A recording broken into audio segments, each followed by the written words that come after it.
തിരുവനന്തപുരം പാറശാല താലൂക്ക് ആശുപത്രിയിൽ വിദഗ്ധ ചികിത്സ കിട്ടാതെ മരിച്ച KSEB താൽക്കാലിക ജീവനക്കാരൻ സന്തോഷിന്റെ മൃതദേഹം പോസ്റ്റ്മോർട്ടത്തിനായി കൊണ്ടുപോയി. മതിയായ ചികിത്സ ലഭിക്കാത്തതാണ് മരണകാരണമെന്നാണ് സന്തോഷിന്റെ സഹപ്രവർത്തകർ പറയുന്നത്. നിയമപരമായി മുന്നോട്ട് പോകുമെന്ന് ബന്ധുക്കൾ അറിയിച്ചിട്ടുണ്ട്. വിനീഷ് കുമാർ തിരുവനന്തപുരത്ത് നിന്ന് ചേരുകയാണ്. വിനീഷ്, ആരോപണം നിലനിൽക്കുമ്പോഴും പോസ്റ്റ്മോർട്ടത്തിന് ശേഷം മാത്രമേ എന്താണ് യഥാർത്ഥ മരണകാരണമെന്ന് അറിയാൻ സാധിക്കൂ. എപ്പോഴാണ് പോസ്റ്റ്മോർട്ടം നടപടികൾ തുടങ്ങുക?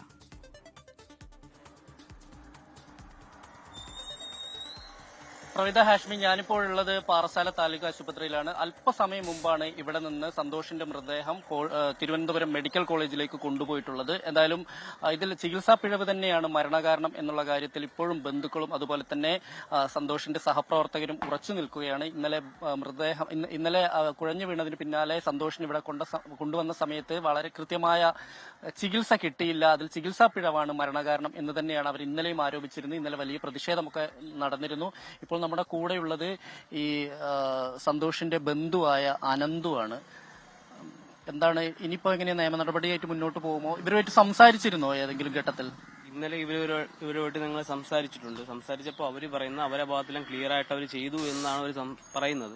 നിങ്ങൾ എന്തെങ്കിലും ഇതുണ്ടെങ്കിൽ നിങ്ങൾ നിയമപരമായിട്ട് നിങ്ങൾ നേരിട്ടോ എന്ന് ഞങ്ങളടുത്ത് ഒരു വെല്ലുവിളിക്കുന്നതാണ്. നിങ്ങൾ വേണമെങ്കിൽ എന്തെങ്കിലും ചെയ്തോ എന്നുള്ള കാര്യമാണ് അവർ പറയുന്നത്. പക്ഷെ ഞങ്ങളെ കണ്ടുകൊണ്ട് കണ്ട കാര്യമാണ് ഞങ്ങൾ ഈ പറയുന്നത്. ഇവരുടെ വന്നപ്പോൾ ഞങ്ങൾ അവിടെ നിന്ന് ഇത് തൊട്ടടുത്ത് നിന്ന് ഒരു 10 മിനിറ്റ് കൂടി ആയില്ല ഞങ്ങളിവിടെ കൊണ്ടെത്തിച്ച്. ആ പുള്ളിക്ക് വയ്യാതായി 10 മിനിറ്റ് അതിന്റെ അകത്ത് ഞങ്ങളിവിടെ കൊണ്ട് എത്തിച്ചതാണ്. പക്ഷെ ഇവിടെ കൊണ്ടുവന്നതിന് ശേഷം ഇവർ വേണ്ട രീതിയിലുള്ള CPR അതിനുള്ള കാര്യങ്ങളോ ചെയ്യാത്തത് കൊണ്ട് മാത്രമാണ് ഇങ്ങനെ ഒരു സംഭവം സംഭവിച്ചത്. കാര്യം ഒരു ഡോക്ടറും 3 നേഴ്സുമാരും വന്നു. ഡോക്ടർ പറയുന്ന ഒരു കാര്യവും ഈ കൂടെയുള്ള നേഴ്സുമാർക്ക് ചെയ്യാൻ അറിയത്തില്ല.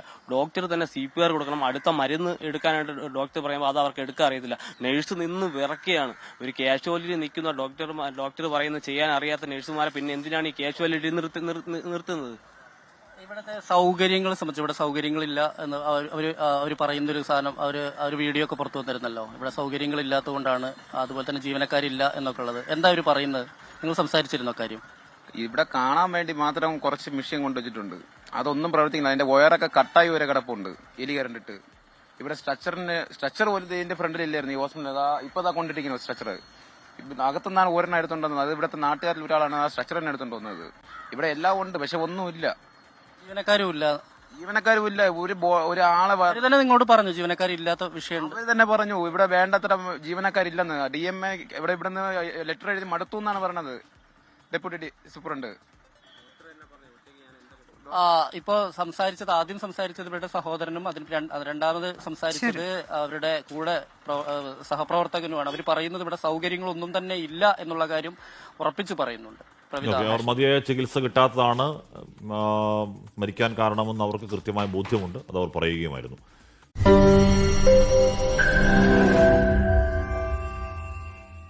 ലോകത്തെവിടെയായാലും ഏത് സമയത്തും 24 വാർത്തകളും ഓഗ്മെന്റഡ് റിയാലിറ്റി പാക്കേജുകളും എക്സ്പ്ലെയിനറുകളും വിശദമായി കാണാൻ ഞങ്ങളുടെ YouTube ചാനൽ നിങ്ങൾക്ക് സബ്സ്ക്രൈബ് ചെയ്യാം.